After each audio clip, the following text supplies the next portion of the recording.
conservatrice au Musée des Beaux-Arts de Sherbrooke.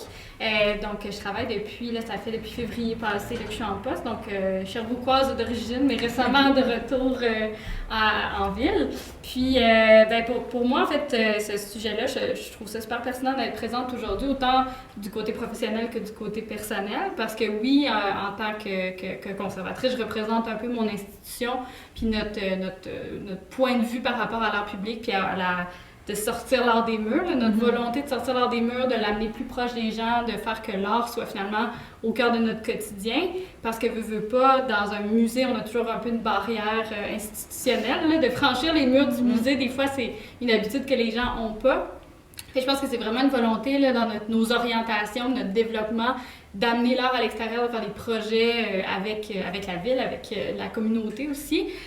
Donc, je pense que c'est ce point de vue-là qui est intéressant d'amener là, du côté de l'institution culturelle là, de la région.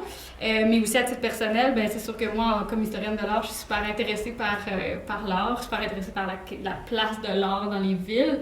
Fait que c'est certain qu'il y a ce volet-là aussi là, que je trouve intéressant, que je peux apporter sur la table, en tout cas là, aujourd'hui. Et toi, Josiane? Moi, c'est Josiane Bolduc. Je suis responsable du certificat en art visuel à l'Université de Sherbrooke. J'enseigne depuis quelques années. J'ai les projets de création, mais plus particulièrement, c'est pratique environnementale de l'in situ.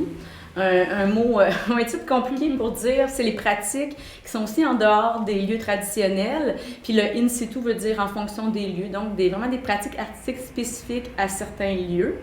Et dans ma pratique d'artiste, je m'intéresse au territoire, je m'intéresse... mais j'ai découvert avec le temps que finalement, c'était l'humain dans le territoire qui m'intéressait. Donc, c'est vraiment les questions, comment on peut rendre vivants les lieux, comment on peut occuper les lieux. Donc, tout ce type de pratiques-là, dans mes derniers projets, là, des projets in situ. Moi, je prends des notes, là. Des futures discussions. À qui la parole, notre prochain interlocuteur qui veut se lancer? Nicolas, tu sais. Moi, je me présente, je m'appelle Nicolas Oblanto, je suis un artiste multi-indisciplinaire. Mes sujets gravitent autour des aliénations de la société.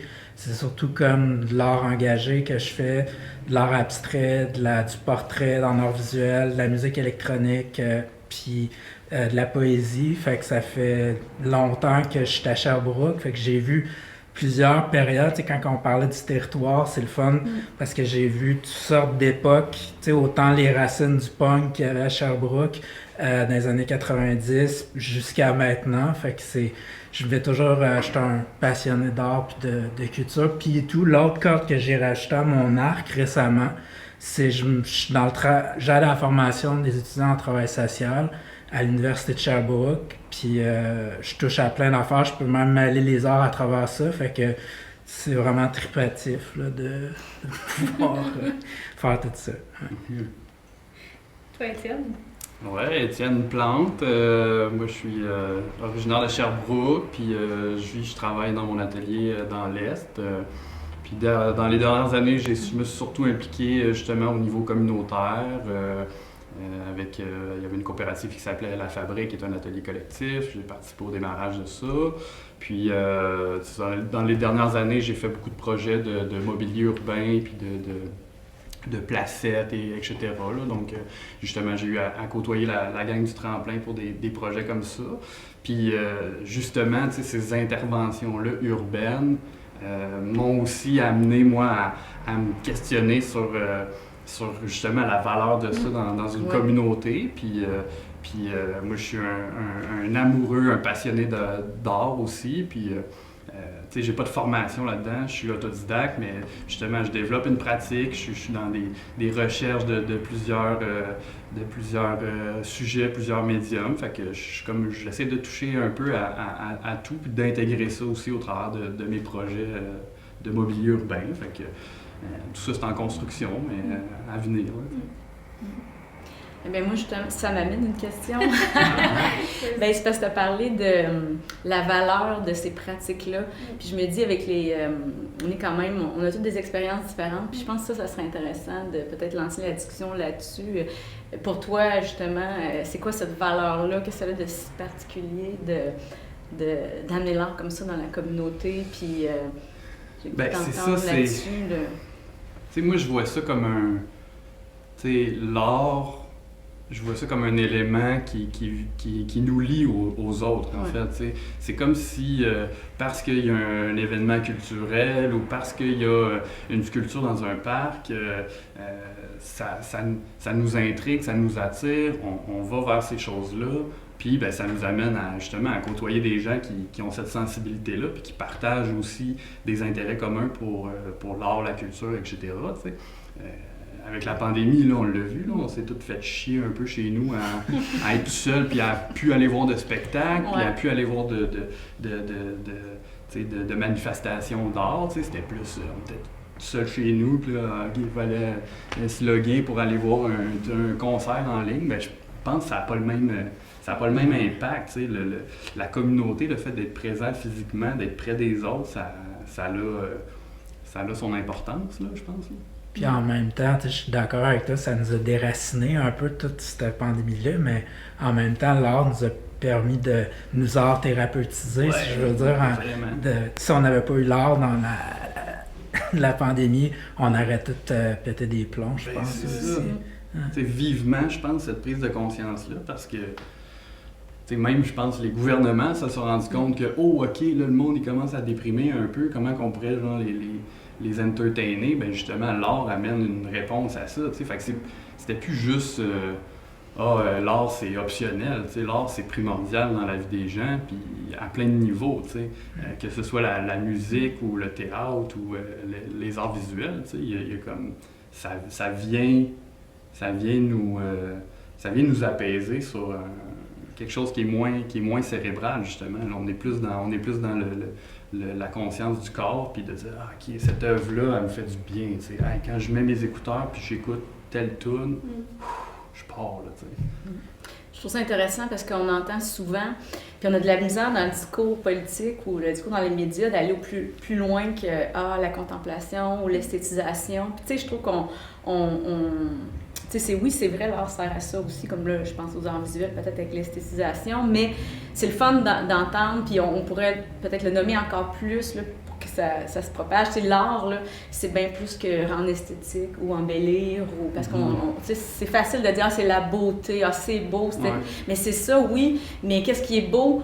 C'est aussi la rencontre, c'est aussi le lien de créer le tissu social, les relations qui viennent avec l'art, autant dans les projets d'art relationnel, d'art citoyen, d'art participatif, mais juste l'idée d'amener l'art à l'extérieur, dans une placette par exemple, d'avoir un motif une structure architecturale, avoir des œuvres intégrées, tout ça, puis qu'on vienne pour regarder un spectacle, mais justement tout ce qui est autour, dans le fond c'est ça qu'on tait ou qu'on dit pas, c'est tout ce qui est autour de l'art, c'est aussi l'art finalement, c'est aussi ce que l'art apporte. Donc oui, il y a la beauté, mais il y a tout le lien qui est créé, qui fait l'identité d'une ville. Quand une ville est intéressante, quand on dit une ville culturelle, c'est pas une ville qui est plate, c'est une ville qui est en profondeur. Là, on a envie de venir la voir, on a envie de la visiter comme quelqu'un de l'extérieur, puis on a envie de l'habiter quand on est dans cette ville-là. Parce que ce qui se passe, c'est pas plat comme en surface, là. C'est de la profondeur, là. En tout cas, je trouve qu'on devrait en jaser plus. C'est le fun de pouvoir jaser de ça aujourd'hui, là. Puis, pas les œuvres d'art public, tu parlais de la richesse que ça apporte à une région. Les œuvres d'art public et toute manifestation artistique dans l'espace public. Mais pas, ça devient des icônes un peu des villes. Moi, j'ai en tête plus les œuvres matérielles parce que, reliées à mon institution puis à mon travail, mais je pense aux chaises de Michel Goulet qui sont sur le bord du lac des Nations, c'est une icône. C'est ça, je m'en allais dire. On a eu la même pensée. Mais c'est vraiment une icône là, autour du lac, ça regarde le Mont Offord. Veux pas, on l'a en tête, on sait tous qui sont là, les fameuses chaises, pas de sièges, là, ou les sièges, les chaises de différentes grandeurs, puis on voit souvent, tu sais, moi quand je passe autour des gens qu'on parlait de rencontres, tu sais, qui sont assis sur ces chaises-là, qui échangent, et qui ont donné une fonction utilitaire à cette œuvre-là, qui finalement l'était pas au départ, mais pouvait très bien prendre finalement une œuvre d'art public, c'est ça, c'est livré à son public, tu sais, c'est laissé à l'interprétation puis à l'utilité que les gens vont vouloir lui donner. Fait que tu sais, on parlait d'esthétisation, mais aussi cette barrière-là qu'on a par rapport à l'art dont on ne touche pas, dans les musées, à ce moment-là, tu veux t'asseoir dessus, tu t'assois dessus, tu peux... Je pense que d'avoir des œuvres à l'extérieur, ça permet ça, tu sais, c'est de démocratiser, mais plus que ça, c'est que l'œuvre elle devient vivante quand on l'utilise. Mais l'œuvre, elle appartient au public, finalement. Tu sais, dès le moment où l'artiste l'installe dans l'espace public, l'œuvre, oui, il a la paternité de cette œuvre-là, mais elle lui appartient plus. Elle est très ouverte, finalement, à tous les gens qui vont pouvoir l'interpréter. Puis c'est ça qui est intéressant de l'art public. Je pense qu'il y a une facilité plus grande de la part des gens de se l'approprier que dans un musée où est-ce que tu as l'impression qu'on te passe un message, qu'on veut te faire comprendre la valeur de cette œuvre-là. Dans l'espace public, c'est vraiment toi qui prends le pouvoir d'interprétation, toi qui l'interprètes. Fait que je pense que c'est ça, ce pouvoir-là des œuvres est aussi là, puis le fait que ça enrichit le patrimoine culturel des villes, puis que ça devient justement des icônes un petit peu. Il y en a quelques-unes à Sherbrooke, on les connaît, on les côtoie aussi. Là, fait que je sais pas s'il y en a qui vous résonnent chez vous quand Ultranon. Ah oui, c'est ça. Ultranon, c'est un pionnier de l'art. C'est notre Banksy. Ben oui, c'est ça. Là. C'est ça. Quand il a commencé, tu sais, quand c'était fortuit, là, tu sais, là, on connaissait pas, puis les tout petites œuvres étaient installées un peu partout, puis je sais pas, moi je me rappelle encore de m'être questionnée, c'est quoi ça? Puis à un moment donné, tu sais, au début, tu te questionnes, mais tu réfléchis pas trop. Là, ça fait 3-4 fois que tu le vois, mais qu'il se passe de quoi, là? Et moi, j'aime ça, cette idée-là de surprise. Parce que là, quand il y en a dans l'espace public, là, tu ne vas pas nécessairement quand tu rentres dans un musée, c'est que tu sais que tu vas aller voir ça. Mais quand c'est dans l'espace public, c'est le pouvoir de la surprise que cette œuvre-là peut amener là, aux gens. Des fois, c'est dans des lieux complètement, si je pense à Ultranon, mais des fois, c'est incongru. Là, tu tombes vraiment dessus au parc, sur un arbre. Il y a vraiment cette volonté-là de le mettre un petit peu partout pour cet effet de surprise. Là, je pense que ça, c'est super intéressant aussi, ce rapport-là quotidien, de croiser une œuvre tous les matins en allant travailler, de la récurrence aussi, là, tu te l'appropries, elle fait partie de ton paysage, finalement. Là. J'adore le mot quotidien. Je trouve que ça, c'est important parce que, justement, tu sais, des fois, il y a certaines œuvres qui sont plus complexes que d'autres. Puis, effectivement, l'idée du quotidien, d'apprivoiser quelque chose à chaque jour, on finit par l'aimer. Puis, même des pièces un peu particulières. Là, moi, je pense à l'espèce de grande maison carrée, penchée. Ça veut dire quelque chose? C'est quoi la fabrique culturelle? Devant le bâtiment de Télé-Québec, elle est en plein dans la porte, tu sais, là. Tu sors de cet immeuble-là, puis tu as cette grosse bâtisse-là, tu sais, qui est comme un peu intrigante, mais ce qui est intéressant, c'est que ça n'a pas besoin toujours d'être séduisant dès le départ. On peut, après ça, apprendre à aimer certaines, en tout cas, certaines moi, je me souviens, cette œuvre-là, je jouais dedans quand j'étais petite. Là, je pensais, elle est tellement invitante, puis finalement, ton regard change aussi quand une œuvre est permanente et là longtemps. Ton rapport à cette œuvre-là change. Là, je la vois plus tout à fait de la même façon. Mais moi, c'était un de mes jeux préférés. Là. Quand on partait à la bibliothèque, par exemple, là, il y avait toujours l'arrêt à cette œuvre-là, finalement. Ça fait longtemps que je la connais, là. Mais moi, j'ai une question pour toi, Frédéric, là, puis peut-être qu'on pourra embarquer, là, mais tu sais, tantôt, tu disais, bon, les chaises de Michel Goulet ou cette œuvre-là en face de la fabrique culturelle, qui est surtout plus un bureau gouvernemental, je pense.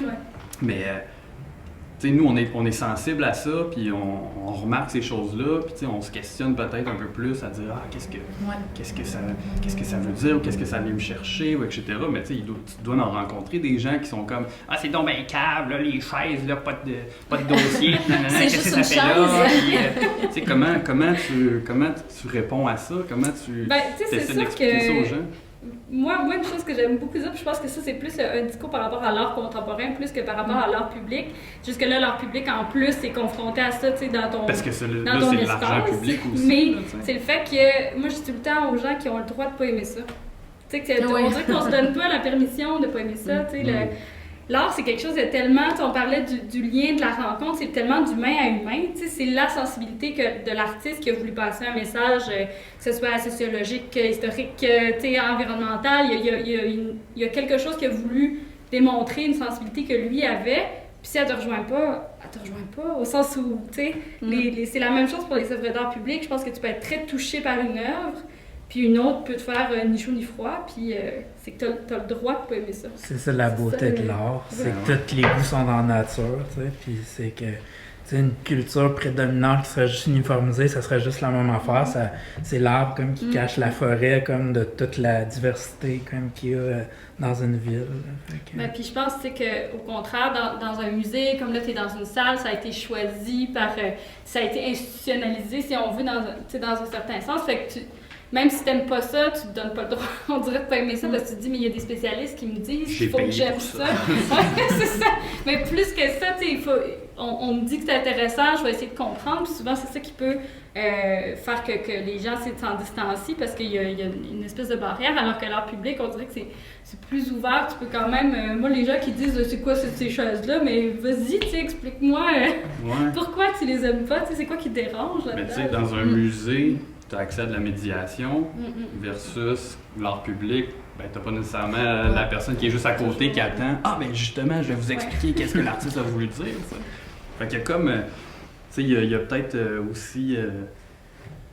Tu sais, je sais pas, on peut en parler de ça, l'aspect médiation culturelle par rapport à l'œuvre publique, on la fait comment? Ben c'est justement, ça m'a fait réfléchir, mais cette question-là, justement, par rapport à la médiation, je me dis, est-ce que ça serait d'aller trop loin, par exemple, de penser d'avoir des codes QR dans mettons, les panneaux de présentation près des œuvres publiques? Est-ce que ça serait trop accompagner le visiteur ou le passant que de mettre un code QR, par exemple, avec une capsule vidéo où l'artiste présente son œuvre. Ça pourrait être une solution. Je sais pas, qu'est-ce que vous en pensez? C'est-tu trop ou bien? Ça, je me demande toujours entre les deux, hein?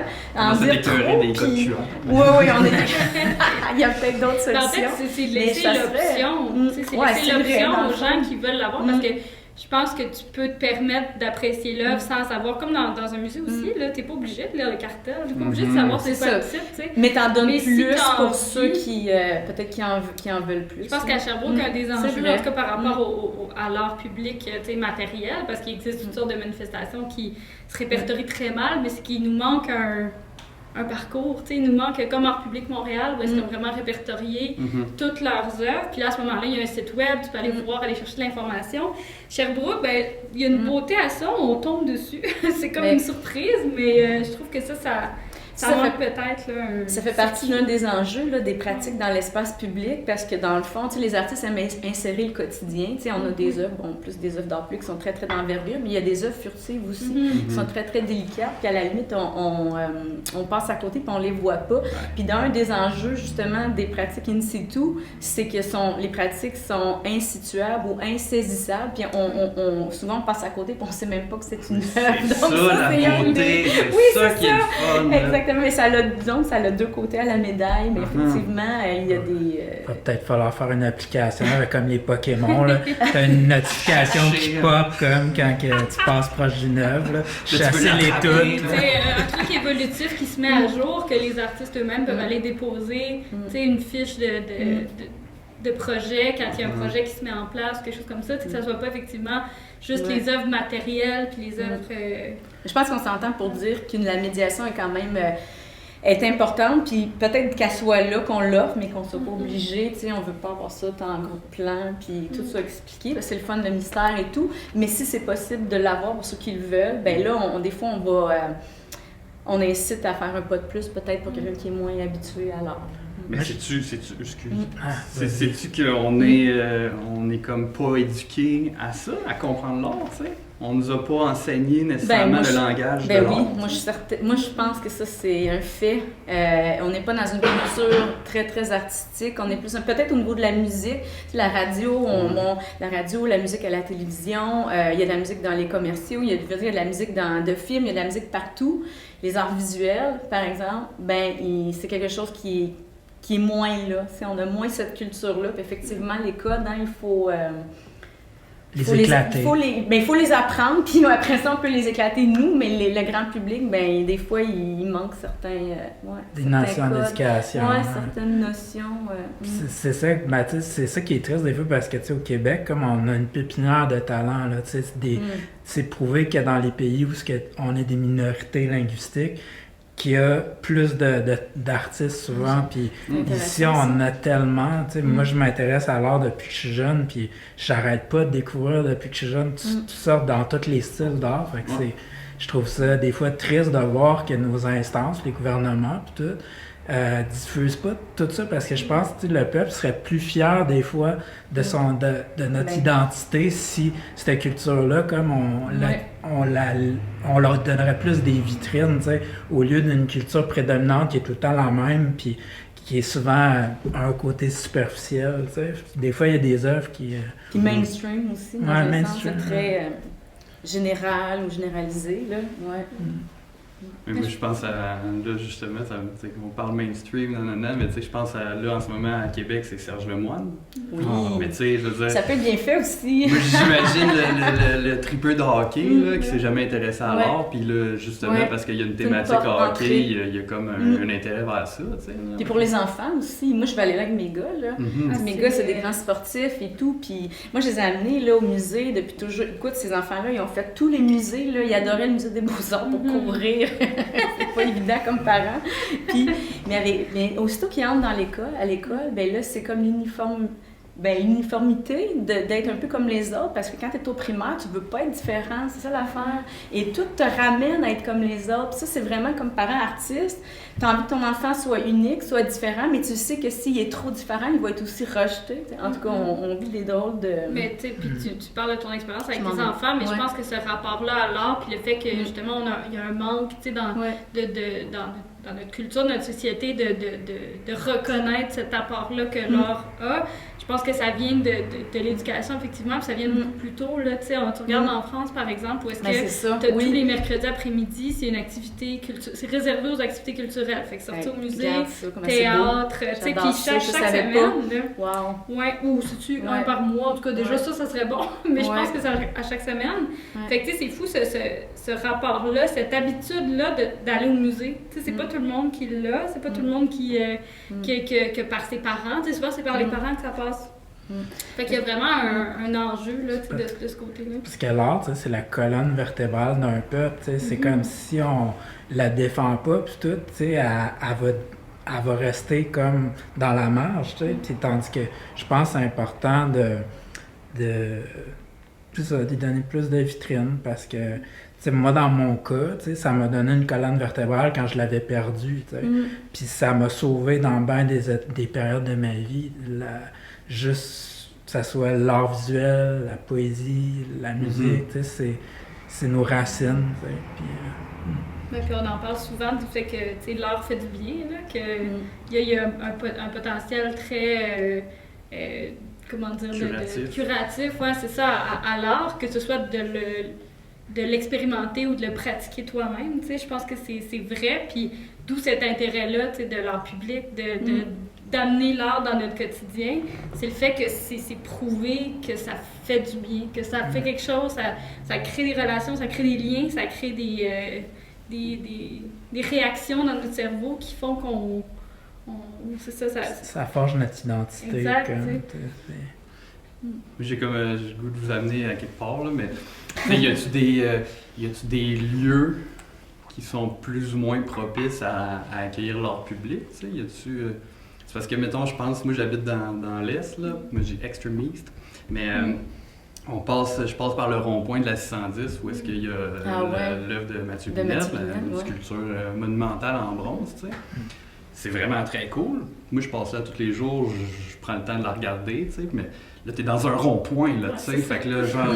tu peux créer un accident, let's go, là, tu sais, c'est ça. T'as beaucoup d'informations qui arrivent en même temps, puis il y a bien des gens, moi, que j'ai genre dit « Ah, ben j'habite tout près de la sculpture de Mathieu », puis ils sont comme « Hein, la sculpture, j'ai jamais vu ça, tu sais. » Fait que, tu sais, mettons, un rond-point, c'est-tu propice à recevoir une œuvre d'art public ou c'est-tu...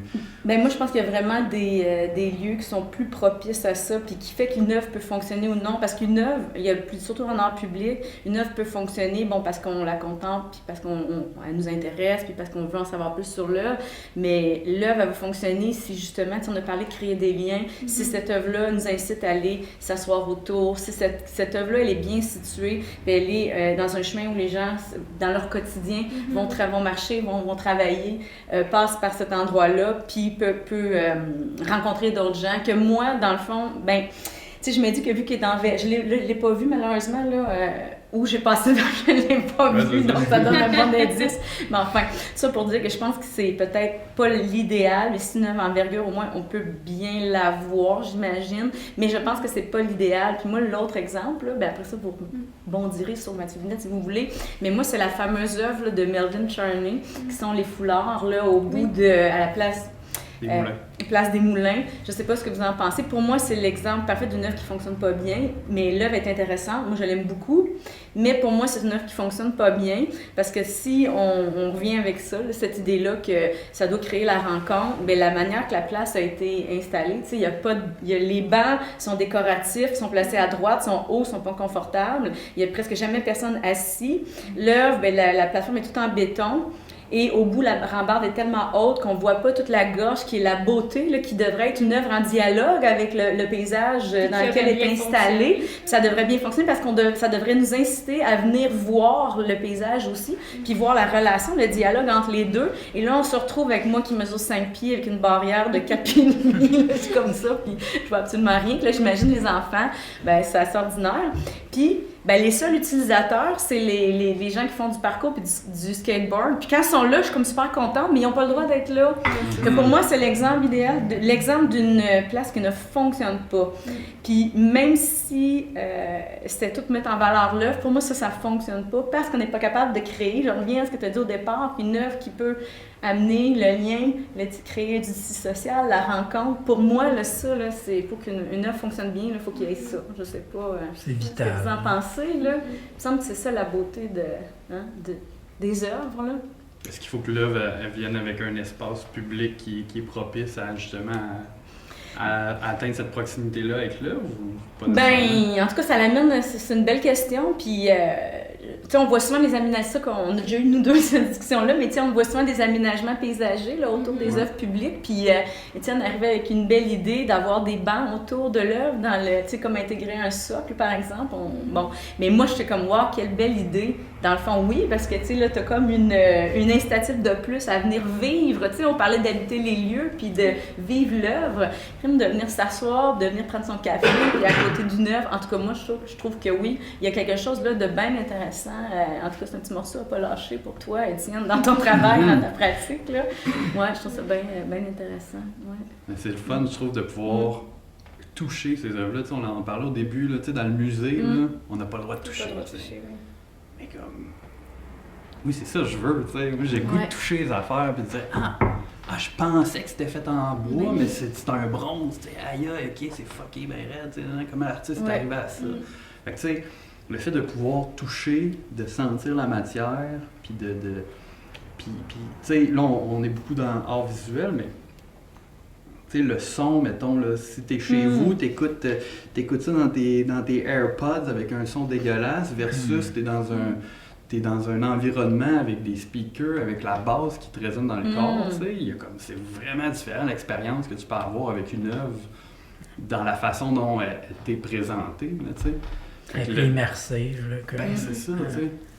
Tu sais, ces œuvres-là, ben là, c'est le fun parce que moi, je suis visuelle, mais je suis capable de m'imaginer devant une œuvre publique qui est sonore, là, tu as un paysage, et là, tu peux choisir différentes ambiances, puis si tu choisis, puis là, tu écoutes, mais soudainement, le paysage n'est plus le même. Parce que qu'est-ce que l'art amène à c'est percevoir le monde autrement, dans le fond. Que ce soit une œuvre visuelle, que ce soit une œuvre sonore, quand elle est intégrée au lieu, elle nous fait voir le lieu. Le lieu est transformé par l'œuvre, et l'œuvre est transformée par le lieu à cause du dialogue. Que ça fonctionne bien avec le sonore aussi. Ben, ça me fait penser à plus récente œuvre d'art public là, que la ville a acquis, c'est la petite placette là, sur Wellington. L'œuvre numérique? Ouais. Tu sais, au début, là, quand ils ont annoncé ça, j'étais vraiment pas sûr. J'étais là, ouf, moi, l'art numérique, c'est comme ça me parle moins, ça vient moins me chercher. L'interactif, des fois, ça bug. Puis tu vois genre le pop-up de la fête de Windows, là, qui a genre pas marché. L'écran bleu. Genre, là, tu sais. Puis comme, ça m'a surpris à quel point, quand je passe là, il y a tout le temps des gens qui sont en train d'activer l'œuvre. Puis c'est ça qui est le fun de cette œuvre-là, c'est que elle est là, elle est chill, là, il se passe pas grand-chose, mais quand t'arrives, là, tu vois que toi, tu as une influence dans le portrait de l'œuvre, tu sais. Puis, tu sais, elle n'est pas visible le jour. Moi, ça, je trouve ça super intéressant aussi, tu sais, que tu tombes c'est pas trop intrusif non, aussi, c'est que si c'était toujours visible, le son toujours là, intense, ben ça l'enlèverait peut-être tout ce coin-là. Il y a plein de végétation, là. Il y a des arbres, puis c'est vraiment un beau petit coin caché. Puis là, ben là... Elle fait avec d'autres œuvres. Oui, ben c'est ça, puis elle cohabite avec d'autres œuvres de Barbeau. Donc, effectivement, c'est intéressant qu'elle soit là, juste le soir. Et moi, j'aimerais ça, je sais pas si ça vous tente, mais on pourrait changer là, d'un peu tout le cours de la conversation, mais parler d'art engagé.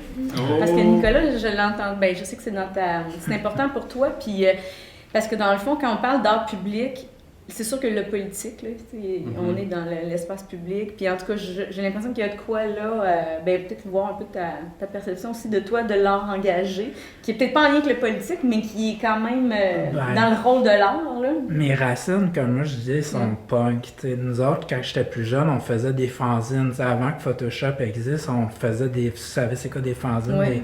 On les faisait à la main, puis après est arrivé Photoshop, puis en mon nom, on s'est mis à organiser des manifestations, des vernissages à Sherbrooke, puis on avait fait une manifestation de zombies, comme c'était contre la réingénierie de l'État de Jean Charest. Puis on était dans toutes des zombies dans la ville de Sherbrooke, puis on avait fait comme des spectacles, puis un vernissage en même temps, puis c'est important de prendre, je pense, dans l'art, de nos jours, il y a de moins en moins de monde qui sont engagés. Puis, tu sais, il y en a, tu sais, je regarde dans le temps, tu avais Plume la Traverse, Yvon Deschamps. Tu sais, on dirait aujourd'hui, il y a encore ça, mais c'est plus dans la marge. Puis, il y a moins de vitrines pour ces gens-là, pour ceux qui sont plus engagés. Puis, tu sais, il y a mon oncle Serge qui réussit dans la marge. Là. Mais je trouve que c'est important, tu sais, le militantisme dans l'art, parce que c'est comme l'art, selon moi, c'est pour déranger, tu sais. Oui, c'est ça, tu sais, on dit aller au-delà de l'esthétisation, créer le lien social, mais c'est aussi ça, dans le fond, je trouve, les artistes. T'sais, moi, ma pratique n'est pas tant comme ça encore, mais je pense que c'est important de garder des gens, tu sais, qu'il y a des gens qui sont encore capables de critiquer, c'est ça, de s'engager, de critiquer, de lever la main. Tu sais, on est là, on est des gens, les artistes, on est des gens curieux, on est des gens intéressés, on a souvent on est capable d'avoir un pied de côté, un pied dans la marche pour d'avoir une autre, tu sais, comme vision, là, de Puis en même temps, tu sais, la société. On parlait de l'éducation, tu sais, on regarde toutes les affaires d'appropriation culturelle. Tu sais, il y a un problème d'éducation, comme souvent dans l'appropriation culturelle, qui fait que la personne n'a pas la notion de cette œuvre-là, pourquoi qu'elle a été faite. Puis souvent, il y a des études dans les journaux qui sont sorties il n'y a pas longtemps qui montrent que le monde ne comprend plus aujourd'hui l'ironie ou le deuxième degré. Fait que ça fait qu'il y a des œuvres qui ont été brûlées, des livres de Tintin. Fait que je trouve ça un peu inquiétant en même temps, qu'il y a des œuvres qui selon moi, l'art, ça éduque.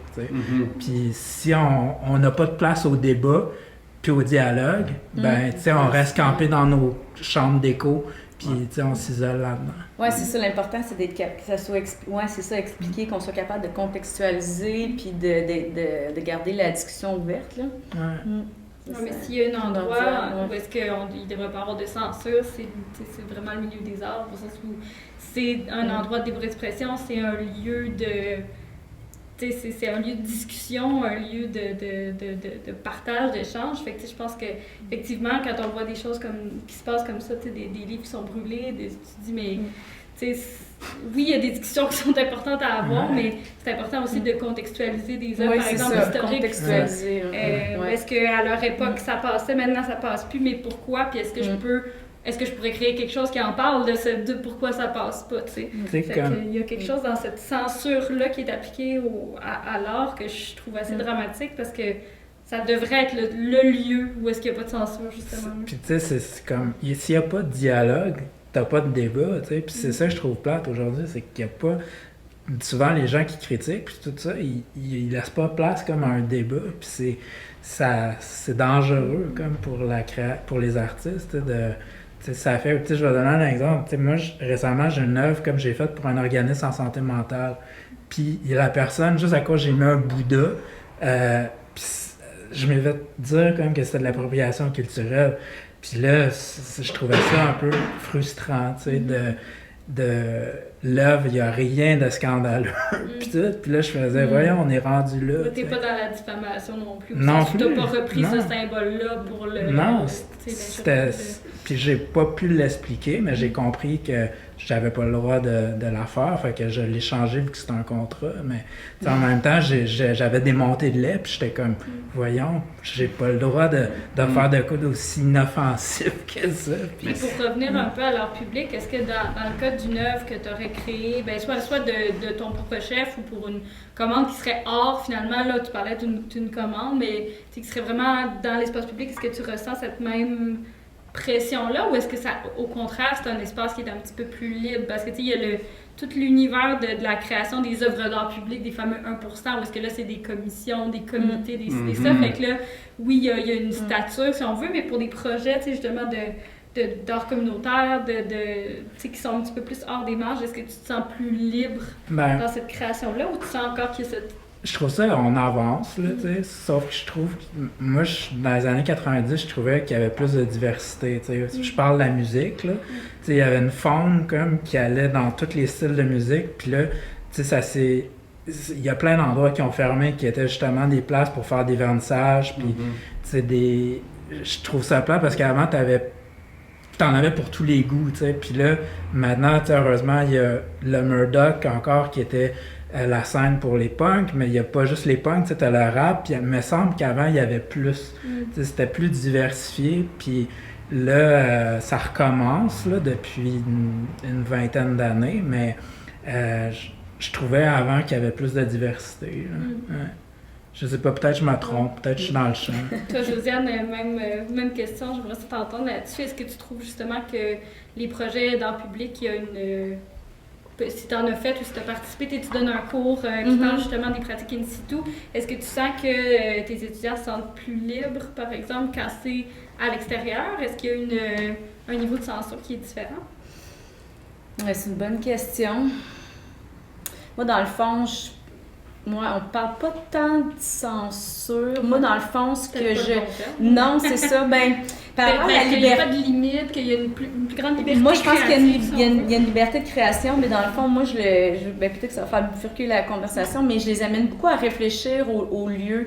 Parce que, tu sais, vu que je dis que l'art à l'extérieur peut être en dialogue avec le territoire, tout ça, bien, l'in situ, c'est en fonction du lieu, donc c'est en fonction d'un territoire, mais qui peut être très, très physique, là. Donc, OK, j'installe ma peinture, je la fais de telle grandeur, ma sculpture, je l'étale comme ça dans l'espace public à cause du lieu, mais je les amène surtout à réfléchir au contexte. Puis qu'est-ce que le contexte, qu'est-ce que le lieu a à dire? Et là, ils ont la liberté de choisir de le lieu, là, que oui, ça leur donne une grande, grande liberté, puis en même temps, ils vont choisir des lieux qui leur parlent à eux. Et donc, ça fait des projets hyper profonds parce que c'est eux qui ont choisi les lieux et ils peuvent s'exprimer à travers leur œuvre, leur projet par rapport à ce lieu-là. Et là, il peut y avoir des œuvres engagées. L'exemple que je peux vous donner, là, je vais essayer de faire une histoire courte. Il y a une étudiante, il y a quelques années, qui a fait une œuvre avec des bouteilles d'eau.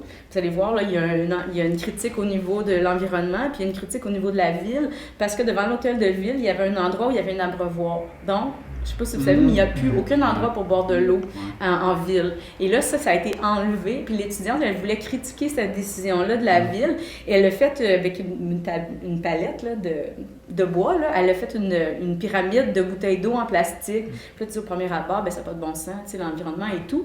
Mais elle avait quand même fait écho il y avait des poubelles pas très loin, puis il y avait des poubelles, là, c'est comme une pyramide mais de bouteilles là, qui avaient été jetées. Mais l'idée, c'était que c'était une œuvre qui s'activait au fur et à mesure que les gens traversaient le parc de l'Hôtel de Ville. C'est une journée qui faisait 30 degrés, qu'à partir du matin, ben là, il y a un papa qui arrive avec sa fille, puis prend la bouteille d'eau, ouvre la bouteille, la donne à sa fille, et là, au fil que la journée avançait, ben là, la pyramide était en train de rapetisser. Tout le monde prenait l'eau parce que, dans le fond, il y en a qui se sont arrosés avec, d'autres ont bu de l'eau parce qu'il faisait chaud. Puis à la fin de la journée, ben, il n'y avait plus aucune bouteille d'eau. Donc là, elle s'était activée en se détruisant. Donc, il y avait plein d'éléments qui étaient intéressants. Et là, bien sûr, les gens étaient incités à mettre les bouteilles là, dans la poubelle, tout ça, pour la récupération et tout.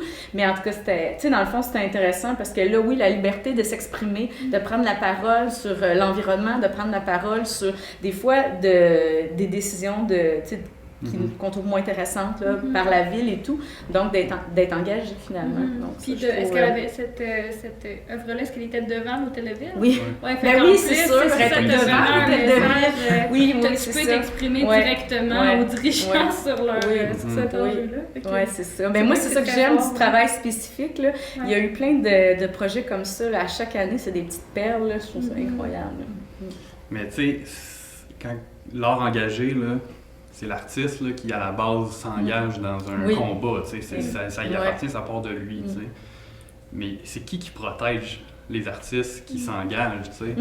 Dans le sens que dans l'art public, là, quelqu'un arrive et il dit « OK, moi, là, je veux faire chier la classe politique, ça va être ça mon message. Puis tac, je vais aller mettre un gros tas de bouettes devant l'Hôtel de Ville, mettons, OK? » Faut que ça soit fait avec de bon goût, par exemple. Mais si l'artiste arrive puis il y a un engagement, justement, puis il y a une volonté de critiquer puis de débranler un peu l'establishment, c'est qui les gens qui vont protéger cet artiste-là, à part lui-même, tu sais. Lui, il va se ramasser à se faire lancer la brique puis le fanal, puis être obligé d'éviter ça tout seul, ou il y a comme des mécanismes, où il y a des gens qui le protègent. C'est rendu complexe, tu sais, mettons, dans l'humour, tu sais.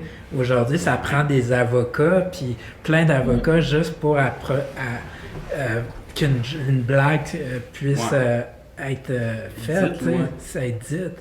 Puis ça devient un peu inquiétant. Tu te dis, OK, il y a des avocats qui vont...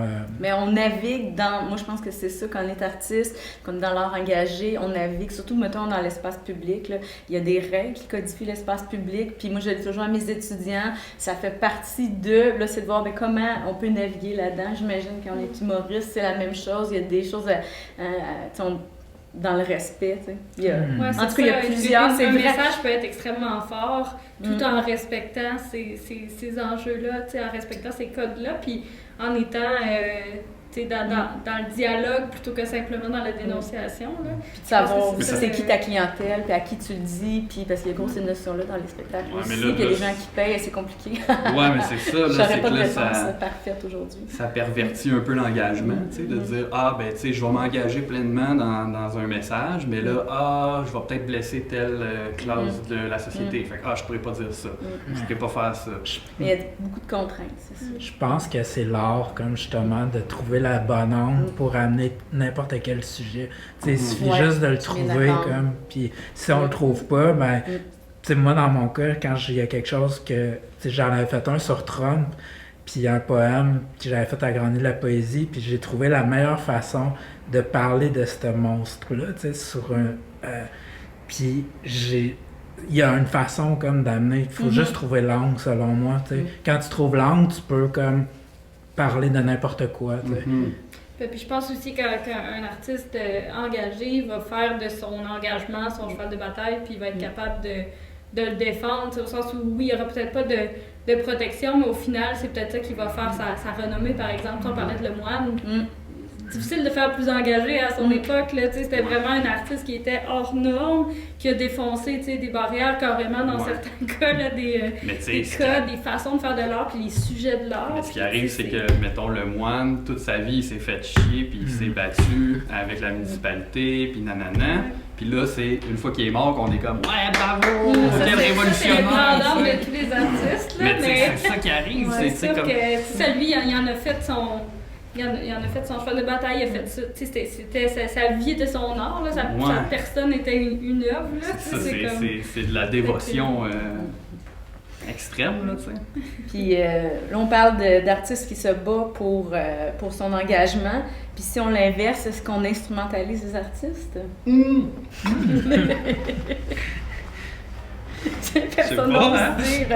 Non, mais c'est vrai dans un sens. Parce qu'on parle de créer du lien social, de créer de la rencontre, tout ça, ça peut être utilisé.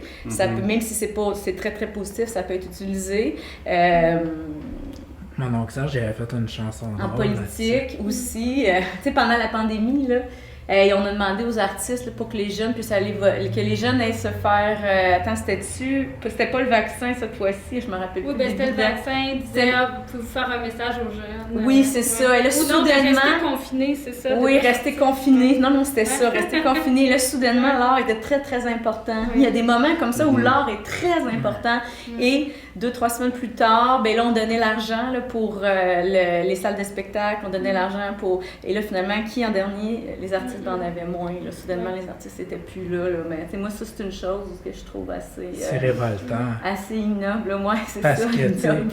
C'est les derniers, c'est le parent pauvre. Comme l'art, l'argent qui est investi par le gouvernement, on est les derniers, comme au niveau après la pandémie, les investissements. Puis en même temps, je trouve ça triste parce que quand tu n'investis pas, chaque dollar investi dans la culture, je ne sais pas c'est combien, mais je pense que c'est un dollar, ça en rapporte beaucoup. Plusieurs, oui. Mais, tu sais, c'est parce que, on disait tantôt, ben, c'est juste, moi, mettons, là, je pense à mon travail dans les espaces publics, tu sais, puis j'ai comme eu la réflexion, tu sais, attends un peu, est-ce que je suis un outil de la gentrification, tu sais, dans le sens que... Mais c'est ça, mais je pense que c'est une question à se poser. Tu sais, les projets qu'il y a eu dernièrement, là, je parle de Sherbrooke, là, mais tu sais, les projets qu'il y a eu dernièrement avec la pandémie, etc., ben, il y a toujours un petit penchant avec le développement économique, hein. Oui, le tourisme, c'est beaucoup associé, là. Ben, tu sais, je veux dire, ici, on est sur la rue Alexandre, je pense au projet de la placette qui a eu lieu, justement, juste sur Alexandre. Ben, c'est cool, tu sais, on mobilise les artistes pour embellir des lieux, pour les rendre plus vivants, pour les rendre plus accueillants, mais c'est comme s'il y a un sous-projet à ça qui est de dire on va tu sais, on l'a vu partout, là, je veux dire, c'est des patterns qui sont connus et répétés dans les grandes villes, Montréal, Québec, etc. On fait rentrer les artistes, on amène justement un peu plus de couleurs, c'est quelque chose de rassurant, de sécuritaire, mais il y a un bulldozer qui s'en vient en arrière pour transformer aussi le lieu, tu sais. Fait que souvent, les artistes, ils ont accès à des lieux un peu abandonnés, ils s'accommodent vraiment facilement de ces espaces-là parce que, genre, avant, ils étaient dans un 1,5, dans un demi-sous-sol, là, tu sais. Puis là, tu arrives dans un bâtiment, tu as accès à plein d'affaires, tu as le droit de t'exprimer, mais tu te rends compte bien vite que il y a comme quelque chose, il y a un projet qui vient après ça, tu sais. Puis là, au final, ben, c'est les artistes qui se font quand même expulser au bout du compte, là, tu sais. Fait que il y a quelque chose là-dedans, je trouve, c'est comme un peu... tu sais, on leur donne une voix aux artistes, mais il y a un projet en arrière de ça. Je sais pas si vous me comprenez. Oui, mais moi, je comprends très bien. Je suis en train de me tirer dans le pied comme shotgun. Non, moi, je vois clairement, là, effectivement, je sens la même chose. Ou, dans le fond, peut-être qu'on pourrait juste dire que c'est difficile d'avoir l'art pour l'art. Ouais. Moi, je le vois, même à l'université, on demande aux étudiants, ben, ça serait intéressant de faire une murale, ou bien moi, je propose, on pourrait faire une murale dans les tunnels, là, on s'associe avec le développement durable, et là, où ça doit avoir rapport avec la mobilité, ça doit avoir rapport avec le transport actif. Et là, je leur dis, ben, je trouve que je comprends, mais est-ce que ça pourrait être, par exemple, l'art pour l'art. Est-ce qu'on pourrait faire de l'art pour l'art à l'université? Parce que l'art aussi, moi je me bats pour ça à l'université, c'est que les artistes sont des producteurs de savoir. Puis quand on est en art à l'université, c'est pour faire de la recherche, pour réfléchir à la société et tout. Donc, on est une discipline en soi. Donc, on n'a pas besoin de toujours être au service d'eux. Je dis, on peut faire des partenariats. J'ai dit, finalement, l'idée de transport actif, il va ressortir pareil parce que ça va être dynamique. Dans le fond, c'est une œuvre in situ. Oui, ça va être spécifique au fait qu'on est en lien avec le développement durable, que d'une manière ou d'une autre, je pense qu'il y a moyen de faire l'équilibre entre, mettons, un partenaire, mais on a, nous, des critères de... Tu sais, je veux dire, les étudiants sont notés, il y a des objectifs, donc ça doit être une œuvre intéressante, donc elle doit fonctionner, on a nos propres codes, nos propres critères. Mais ce que je suis contente, c'est que quand on le nomme, puis ça, c'est peut-être une affaire à retenir, c'est quand on nomme ça, ces craintes-là, ces gens-là m'ont écouté, puis on dit, oui, pourquoi pas, puis finalement, ça a été des œuvres pour des œuvres. Mais sauf que c'est pas le réflexe. Donc, je pense que c'est aussi peut-être à notre part, dans le fond, de le nommer, puis de lever la main, puis de dire, regarde, l'art... Oui, c'est ça, les militants, exactement, les militants de notre milieu, exactement. En tout cas, c'est une... Ouais, je pense que c'est important de le faire. Je pense qu'on fallait peut-être s'aligner vers le mot de la fin, tranquillement. C'est ça. Est-ce que vous aviez des sujets là, en express que vous vouliez qu'on aborde dans la discussion, des points à amener, dont vous vouliez discuter avant de clore cet échange qui était très... on n'a même pas besoin des cartons, mon Dieu! Ça serait quoi? J'ai une petite question, mettons, là, pour amener ça à la présence de l'art dans la ville, mais ça serait quoi un lieu là, fort auquel vous voudriez voir une œuvre apparaître là, dans les prochaines années à Sherbrooke? C'est une bonne question. Tu sais, moi, ce que je pourrais dire, c'est que la discussion tournait beaucoup autour du centre-ville, mais moi, j'aimerais que l'art soit partout. J'aimerais on a tout le temps le réflexe de penser au centre-ville, mais Sherbrooke, c'est une ville qui est étalée, c'est une ville qui prend beaucoup de place sur le territoire, puis il y a des arrondissements, puis moi, je trouve ça important que dans l'est, par exemple, de Sherbrooke, maintenant, justement, il y a la Placette. Mais pour moi, ça, là, il y a quelque chose qui est en train de se vivre là, dans l'Est. Puis avec le Géorgien Café, la Placette, puis plein d'autres petits commerces autour, le Silo. Puis je pense que chacun des quartiers de Sherbrooke mérite ses œuvres, puis ses placettes, puis que les artistes s'installent, qu'il y ait des ateliers d'artistes, qu'il y ait une vie. Je pense que on a misé beaucoup sur notre centre-ville, mais je pense que le centre-ville, OK, on continue de miser dessus, mais je pense que c'est important qu'on soit partout. Ouais. Puis il me semble que dans le futur, là, moi, j'aimerais militer. On va militer! Aux Élestes! Puis moi, j'habite dans l'Est, puis j'aime bien dire aux Élestes, justement, parce que je trouve qu'il se passe de quoi. Mais à l'Enox aussi, on l'a vu, là, puis on leur placette aussi, puis il se passe de quoi à l'Enox. Puis écoute, puis Rock-Forest sont loin, puis c'est très, tu sais, ça fait c'est banlieue, mais peut-être qu'il y aurait moyen qu'il se passe de quoi aussi. Il y a des artistes qui habitent dans ces quartiers-là. Ben c'est ça. Puis je pense que c'est important que justement les artistes soient plus impliqués. Ben pas que c'est de leur faute, là, mais je pense que les municipalités doivent mieux impliquer les artistes dans les développements. Tu sais, on a des parcs, des arrêts d'autobus, tu sais, whatever, là. Il y a vraiment un... Mais c'est parce que l'art, tu sais, on parle d'art public, là, mais dans le fond, dans l'art public, il y a l'idée du quotidien, il y a l'idée que l'art soit là tous les jours. Ben, je pense que c'est en côtoyant l'art qu'on l'apprécie de plus en plus. Puis s'il y en a partout et non juste dans des endroits spécifiques, dans les musées, les galeries d'art au centre-ville, mais non, il pourrait en avoir partout, tu sais. Ça serait super intéressant d'avoir... on parle beaucoup en ce moment là, du parc Mont-Bellevue qui va devenir une réserve naturelle, réseau l'étoilé, tout ça, ce serait intéressant de faire interagir des artistes. On parlait de lieu idéal. Là. Moi, je lance une idée, pourquoi pas un parcours d'art en nature sur le Mont-Bellevue. Vraiment. Wow. Ça serait chouette parce que tu as vraiment un parcours qu'il faut que tu ailles chercher dans la forêt. Les œuvres pourraient être... On parlait d'œuvres infiltrantes, un peu, tu sais, il pourrait y avoir vraiment des projets super intéressant qui pourrait se développer avec l'Université de Sherbrooke. Fait que, mais je suis très d'accord avec ta proposition. C'est un beau laboratoire. Un beau laboratoire de création. En écologie, tu sais. Ça serait chouette. Richard Séguin, il l'a fait comme dans la Saint-Venant-de-Paquette avec les Sentiers de la Poésie. Tu sais, c'est trouver la façon de le faire d'une autre façon. Ça serait... Vraiment. Ben, je sais pas, là, ça m'amène juste à penser J'oublie le nom du type en particulier, là, mais qui parlait d'un jardin de sculpture, là, ils veulent protéger un boisé là, sur le chemin. À Béquette?